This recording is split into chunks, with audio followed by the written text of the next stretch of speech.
สุขสบายดีแต่ อันนั้นคือว่าเอาคนลงใส่หม้อ ทีมแกงหน่อไม้เนาะพี่น้องมื้อนี้แม่ป้าได้มากินซีนบ่เคยพอซีนจ้าเกิดมาเบิ่งน้ำกันพี่น้องมันเป็นยังไงมันจ้าบ่ทุกคลิปแม่ป้าก็ไม่แค่พอซีน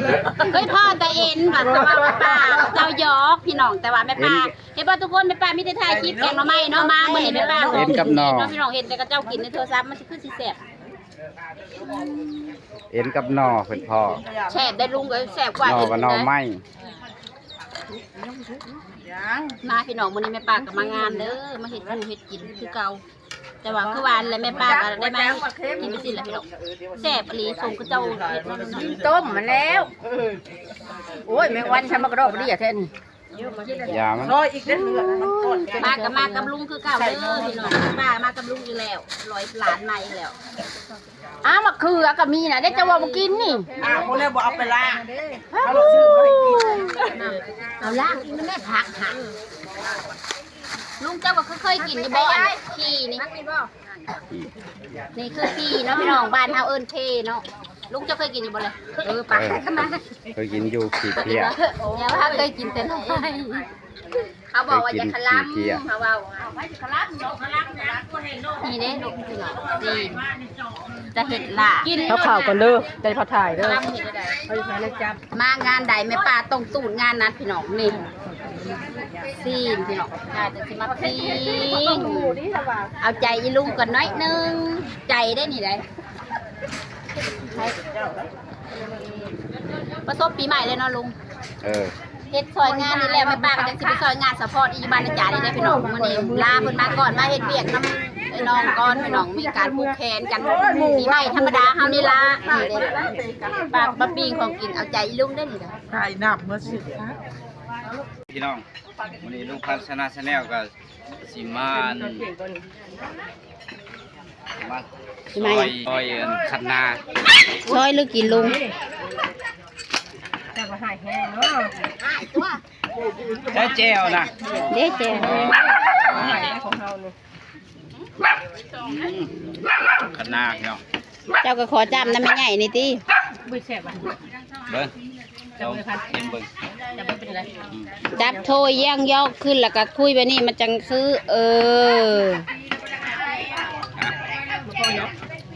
เวทน้ำลายเฮ้ย แซ่บอยู่บ่ลุง ลำไยใหญ่ ถ้าบ่พอจังปาก แซ่บอยู่บ่ลุง แซ่บ เคยกินอยู่บ่แบบนี้นะ บ่เคย มีแต่เมียแกงหน่อไม้ให้กินแม่นบ่ มีแต่แกงน้ำมัน เห็นหลายๆมันลุงมาพอของซีนนี่แหละเพิ่นเถื่อซิมยั่วๆตอนใหญ่ๆในลุงยอดใหญ่ๆเลย โอ้ยตัวแดงนี่มัน ได้ตัด คือ แซ่บเนาะ คันนาเด้อพี่น้องบ่แม่นคันแท้เด้อ แม่นบ่ อร่อย นี่ตัวนี้ แซ่บหลาย เดี๋ยวคนบ่เคยพอซีนเนาะพี่น้องเคยพอแต่ซีนดิบบัดซีนสุกเป็นจังได๋บัด เอาอีกว่า ห่าน เต็มบาทโอ้ยเห็นดีดอกลายมันสิบ่เป็นช่วง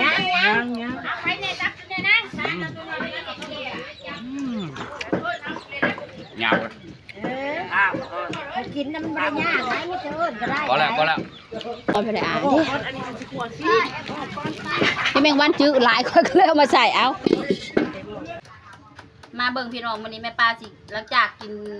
อาหารแล้วเนาะพี่น้องหาแนวแก่ข้าวกระเซ็นว่ามันหงกระโสบ้านเฮาเนาะค่อยสิมากินลองเบิ่งเนาะมีไผเคยกินบ่นี่ครี่ว่ะ ขี้ง่วน จักบะลุงมาอย่างพี่น้อง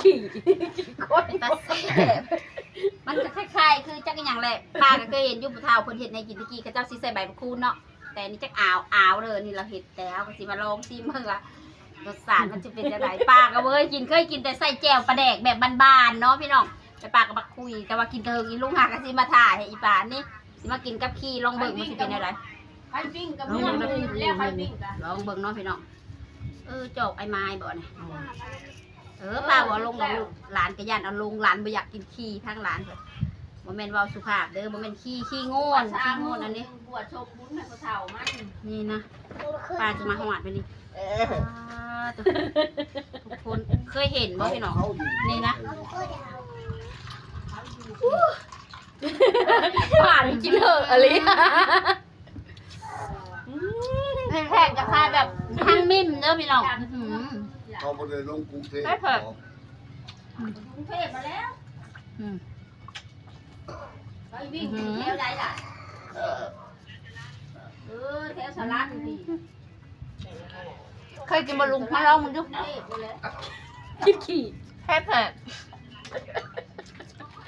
พอละเด้อ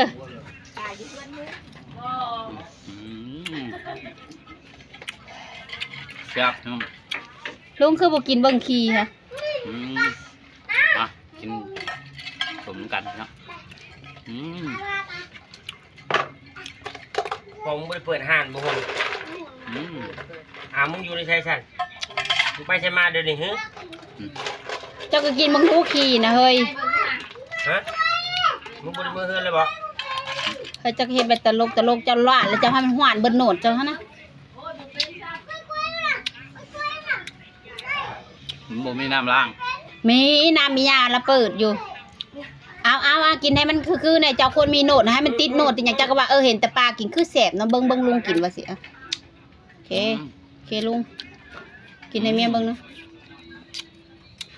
กินกาแฟเป๊ปซี่กินกาแฟ เค็ดแขว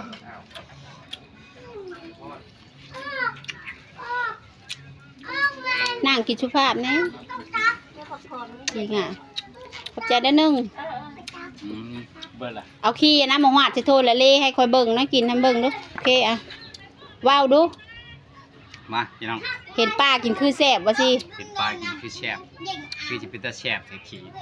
จะกระเทลงเลยก็ว่า เทเอาชวนไปสิแล้วบ่ คือคักเลยนะลุง เขากินขี่ดูเห็นบอกเขากินขี่ดิ ว้า เดี๋ยวเขากินขี่ดิ เป็นจะได้ลุง ขี่พึ่งขี่พึ่ง เป็นบ่พี่น้องเบิ่ง อันน้ำพึ่งแล้วก็อันขี่งวดมันน่ะเด้บักเชียวเขี่ยว หยา เขี่ยวแล้วก็มะกอยกินกับมะม่วงโอ้ยยังเห็นนี่โทรศัพท์จะพ่อแม่บ่ได้มือ ไปใกล้ เออ มันพ่อแล้วมันบ่เห็นโทรศัพท์เกิดนะมันมัวมันนั่นหมดเลย นี่เหตุเปียงเกิดน่าจังมา โอเค ได้ลูก เออ ผู้น้อยเลยชุดทองเลยนี่นะ ปีหน้าได้อีก แสบคักบ่ลุง สบายดีน้องพลอยพี่หน้ามาเด้อมาหาป้าเด้อ มาเจอลุงกินแห้งกว่าป้ากินพี่น้องย่อฮอดโถยว่าขี้ใครเคยกินเนาะพี่น้องเม่นมาหาแม่ป้าในเด้อว่าน้ำขี้ง่วนเพิ่งในว่าแสบแนวใดเจออีลุงอีป้ากินจะหมดกระป๋องหนึ่งของเรา เอาอ่างกันมาลินเด้อเอาอ่างมาลินน้ำเด้อ โถ เออ โถเดเบิดตีนเบิดมือพี่สิแสบคัก